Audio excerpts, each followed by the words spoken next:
Hello and welcome. Thank you for staying with us on your Sunday evening while you get ready for the work week ahead or squeeze in that final bit of Sunday relaxation. I'm JABARI, FRASER. This is The Current Affair. Remember, you can send us your comments and suggestions on Twitter at TV6TNT or at JABARI FRASER. Don't forget to use the hashtag A Current Affair. Give us some feedback on Facebook too. CCN TV News is the name of our page. There's a new party in Tobago and it's not at the Shade nightclub. At present, the People's Partnership controls both Tobago East and West, the only two constituencies on the island. Over the years, Tobago has changed hands several times, PNM, NAR, at present the TOP, and wranglings between central government and the THA crescendo when there's disparity and the parties can't agree. In 2010, the Tobago Organisation of the People, led by Ashworth Jack and represented by Dr. Delman Baker in the West and Vanilla Alain Toppin in the East, represented Tobago in Parliament. In 2013, during the THA elections, the PNM made a clean sweep of 12-0, signalling widespread dissatisfaction on the island.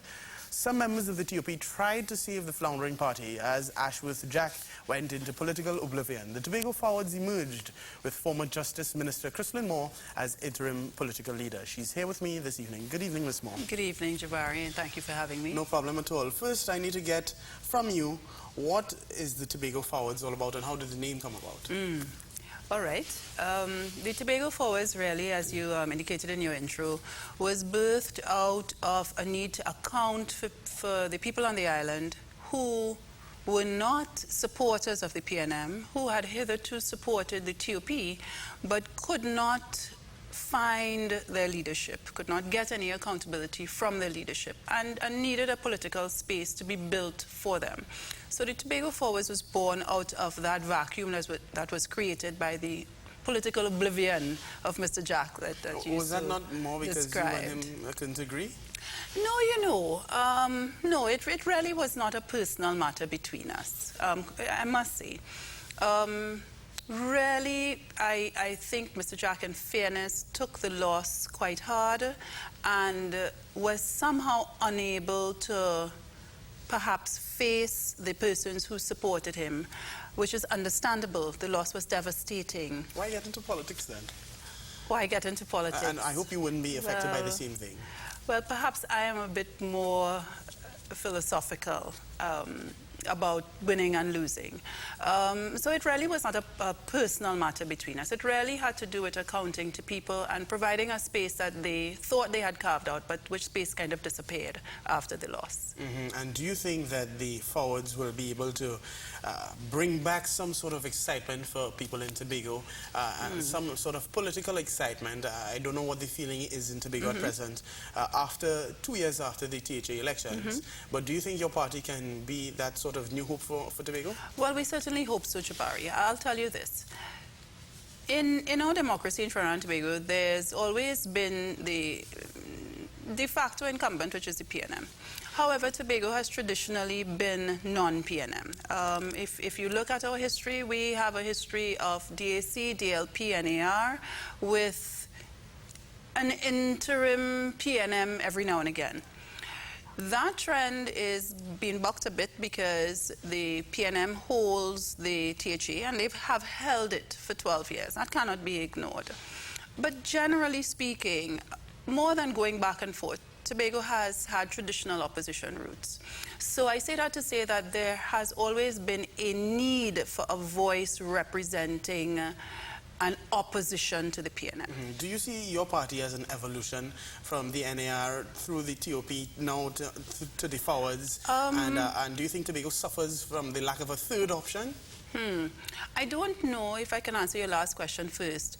I don't know that there is room in the political space in Tobago for a third option per se, a real third option. A pressure group, yes. But you're the third option. A political party, no. I disagree. I think I am the other option. I think there are only two options. There is no real TOP political presence in Tobago anymore. Persons may wish that it were otherwise, but that is a fact. So you've replaced the TOP? Very much so. Since the 2012 routing, Mr. Jack has not presented himself on a public political platform in Tobago at all since 2012. Claim Tobago at all then? Can they say, well, we have Tobago TOP, 2 representatives in Parliament? I think that question was answered in the THA election. Okay. And I fear it was answered quite loudly and resoundingly. So you're saying that basically the representation that Tobago has in Parliament at present is not valid? No, I would not say that at all. I would say we have to separate, and it is difficult for Trinidadians to do this, I know, but we have to separate the parochial politics of Tobago, which is given form in the THA, and the representation in the Parliament, which is really national politics. For the average Tobagonian, what is of paramount importance is THA. THA it was hard won, hard fought. It reflects the labor and the legacy of a favored son, Robinson, and his struggle from 77 until in the 80s. In fact, pre-1977. The THA holds a place in the hearts and minds of the average Tobagonian that I rather suspect the average Trinidadian does not understand. But can you explain that to me then? What exactly, yeah. It is tempting, I think, for the average person in Trinidad to view the THA as perhaps maybe a mayoral space similar to the local government. Function, yeah. And in law, perhaps, sometimes that is true. But the THA Act really gives a much broader paradigm, in fact, a much deeper paradigm, to the extent that there are actually matters in Tobago that central government cannot deal with, they're not authorized to deal with. So calls for full autonomy for Tobago really are invalid? No. If the THA already has this much power? Now, that is a tempting discussion, but it really does not appreciate the complexities of the issue. The THA Act was a compromise document in the first place. Right. In what way? It was a compromise document in that this was what the Parliament agreed to at that time. So it did not give, let us say, perhaps all the rights and powers that would have, that perhaps Tobago wanted, or the Tobago legislators who agitated for this act wanted at that time. So it was a compromise document, which is not unusual. Most bits of legislation are compromise documents. The thing about the THA Act... That's a scary thought. No. Compromise in what way? Oh dear, JABARI. You know, that can lead to all sorts of different discussions. No, not in a sinister way. Okay. Really and truly, when people sit down to develop legislation, you have ideas from all quarters. You can't possibly incorporate them all in the same document. You'll just be going back and forth, you'll have nothing. So in the process of formulating the legislation, you have to decide what is paramount, what interests are paramount, what needs are paramount. And so each party decides to compromise. And you see it when you see it at committee stage. If you look at Parliament Channel for entertainment, maybe you don't. You see it at committee stage with some of these acts, some of these bills, where people say, well, I can live with this, but I can't live with that. Right. And the government comes back and says, well, okay, we can also live with that, and you have a compromise. So there's nothing sinister about compromising. We don't have much time before we go to the first break, yes. But I just want to ask you an important thing, and I don't want to get too caught up in it in the second segment. You know, you are the former Justice Minister under yes. the People's Partnership, and sometimes you are seen, whether through comments on Facebook, to still support positions that the partnership takes. Would you say, or would you be willing to go back and to join with the partnership again, first of all? You know, my focus has changed. My focus now is Tobago. My focus is 100% Tobago. So you're beyond partnership? The partnership, and I've made this point before, and find some support here and not some support there, but I firmly believe that the partnership is a mechanism that is suitable for the interests in Trinidad. Trinidad has several interests: racial interests, religious interests, political interests, economic interests, social interests. These interests are not always mirrored in Tobago. It is a simpler society, it's less people, it is a largely homogeneous society. So when you talk about coalition government or partnership government, you're really bringing several very, very different interests together. In Tobago, there aren't that many interests in the first place. So why the need for a partnership in Tobago? I'm not saying there's no need for a partnership vis-a-vis Trinidad and Tobago. Perhaps the experiment was not a good idea. But perhaps if we had looked a little deeper, we would realize that the Tobago politics are politics of the homogeneous mass, as opposed to the polarized mass. Right. and that's for Trinidad. We go for a quick break now. This is the current affair.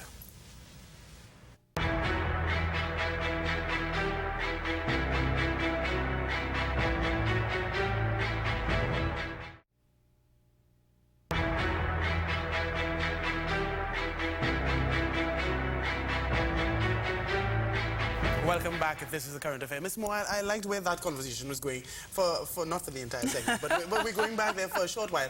How are you going to distance yourself from the image of Christlyn Moore of the People's Partnership? That is a good question, Jabari. I think the persons who know me know that my first commitment is to personal integrity. And as I said, my focus has changed. Tobago has spoken as to what it wishes. Nationally, there are other interests, and they are not bad interests. So I'm very proud of having served in the People's Partnership government because it was a call to give national service. It was much broader than Tobago, much, much broader. So that I'm very proud of the experience. I make no apologies for it at all. But my interests have narrowed. They really have. And so my laser focus now is on what does Tobago need. There are lots of voices in Trinidad who can speak to what Trinidad needs. There's several constituencies here that can speak loudly about that. There are only 2 constituencies in Tobago that could speak to what Tobago needs, and I'm interested there. That the Tobago, you spoke about the difference in Trinidad culture and Tobago political culture, but do you think the Tobagonians like Bacchanal like Trinidadians do and would get caught up in vanilla and topping in Parliament and would be affected by that? Why are you trying to get me in trouble with Trinidadians to say that Trinidadians like Bacchanal? No, well, Trinidadians do like Bacchanal. I'm just wondering if Tobagonians are just as bad as Trinidadians. I'm not too sure that I can answer that question in that way, but I'll say this. The political space in both Trinidad and Tobago is liberally spiced with Bacchanal. And the public is now conditioned to respond to Bacchanal. Even when there is an attempt by leaders to dampen the Bacchanal, the public demands an escalation in Bacchanal. So that is something we need to look at, and that reflects on our societies, and sometimes it's exploited. I don't think leaders ever attempt to dampen the Bacchanal. Yes, I think they do. I think responsible leaders often attempt to put a full stop by way of apologies, by way of explanations. Talking about apologies, did you accept that apology from Vanilla Arlene Toppin? Ms. Toppin did not apologize to me, so there was no need for me to accept an apology for her. I think there has been lots of space allocated to Ms. Toppin's initial statement, her subsequent statement, and her subsequent statement. I don't think any more could be added to that. And how are you going to finance your campaign? Because that's something that's very important in this lead up to the election. Well, that is a really good question, and I've found out the hard way, really, that financing a campaign is really an important matter. But I'll say this. The Tobago Forwards have no grand financier sitting in the wings waiting for us to roll on into office so that we could, you know, fulfill promises. This is really a grassroots campaign funded by people on the ground. I was asked years ago if election could be bought in Tobago. In answer to your question as to whether this happens in Tobago. And my response is no. I come from 4 generations of opposition to PNM politics. 4 generations. And those of you who are old enough to remember will remember when William Mackenzie was the lone PNM in the THA. He was it was 1 to 11. He was the one. He was PNM. Right. My family voted for him. We voted for him despite our long and distinguished history in opposition PNM politics because he was a good man. Right. I firmly believe that Tobago and Tobagonians can see past the rhetoric and see good men and make choices, long-term choices, because they are putting themselves, their futures, their children's futures in the hands of good men. Do you think that in Tobago the people will still see anybody who is representative of the People's Partnership as a good man or a good woman?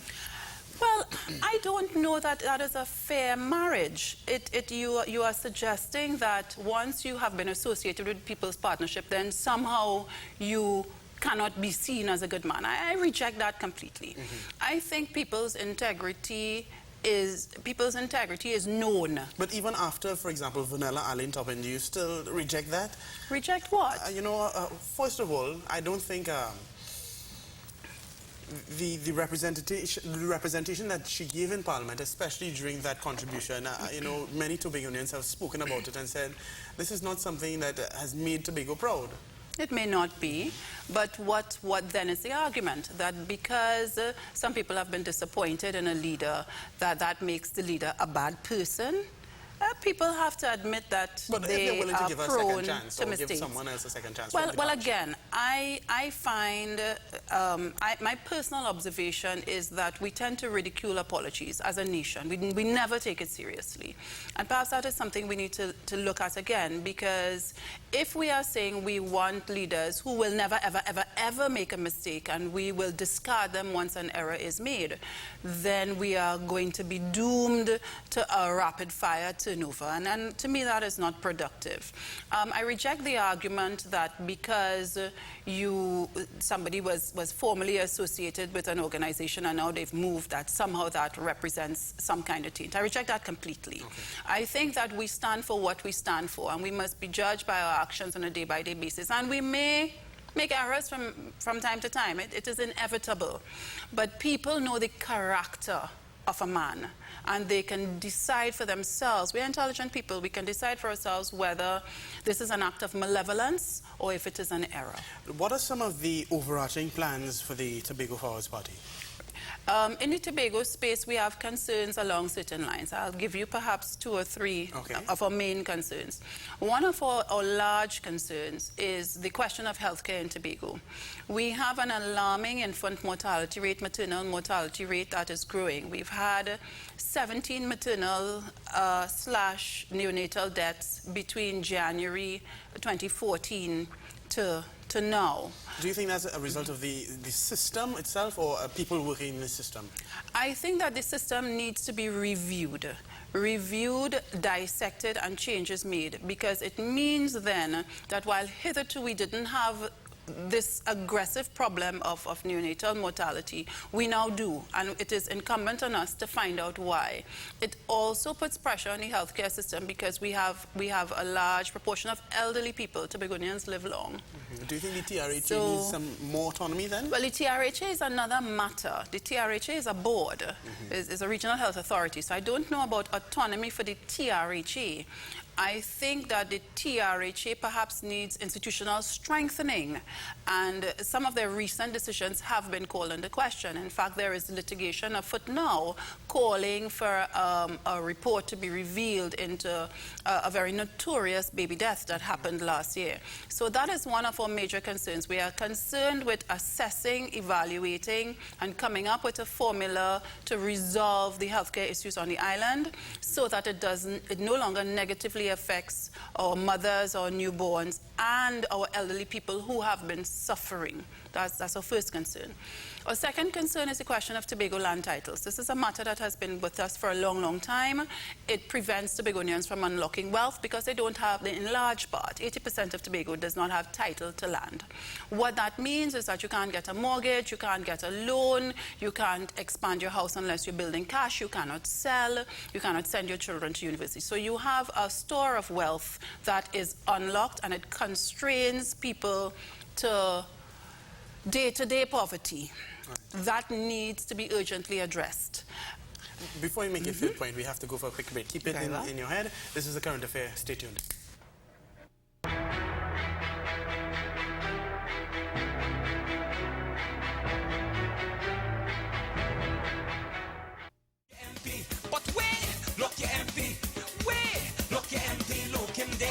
Lucky day, don't let him get away. Look your MP, but where?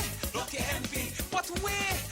That's an idea of the representation provided to the people of Tobago West by Dr. Dalman Baker in Parliament. Ms. Moore, you were saying that Parliament wasn't necessarily that important in Tobago affairs because the THA has more power. But I did not say that, Jabari. I said in the hearts and minds of Tobagonians, what is more important to them, what affects them more on a day-to-day basis, and what they're prepared to defend is the THA. All right, point taken. Let me hear your other points of where the Tobago Forwards is heading. The Tobago Forwards are concerned about two other major issues, one of which is tourism. As you know, we are a tourism island, and we welcome visitors from at home and abroad. Our economy largely runs on tourism.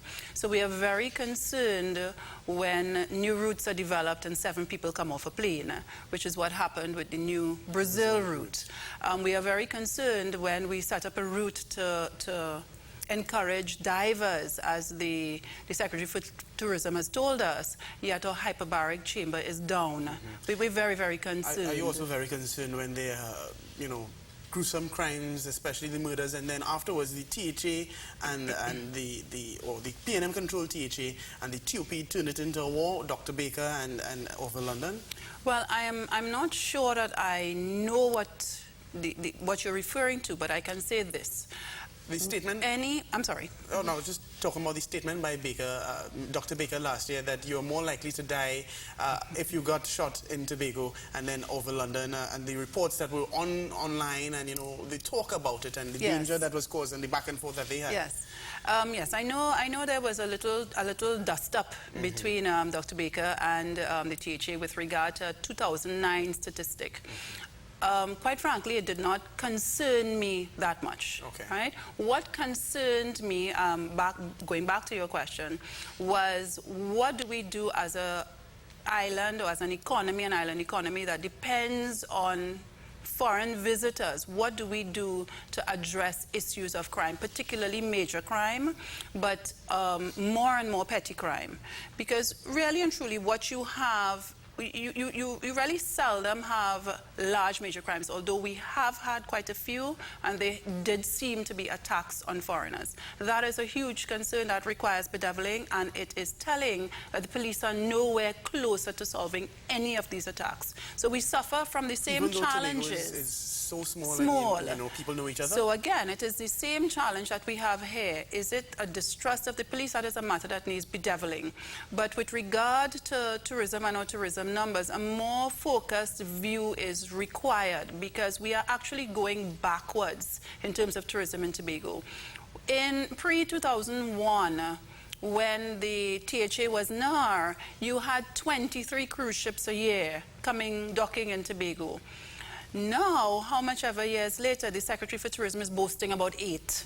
So we have to remember where we were, so that we are not fooled into thinking we're doing better when we're actually doing worse. So what is the crime plan that the Tobago Forwards Party has? Well, I think we have to look at Tobago differently. You cannot, in my respectful view, and I admit I am not a police officer, I'm certainly not the Commissioner of Police, but you cannot police Tobago in the same way that you police Trinidad. Do you think that the Tobago head of Tobago policing, police should have a Tobagonian policeman? That is besides the point, because that is taking it to the lowest common denominator and is not helpful. Okay. What is helpful is if community policing could be used to greater effect in Tobago, because Tobago is really more readily identified in terms of its communities.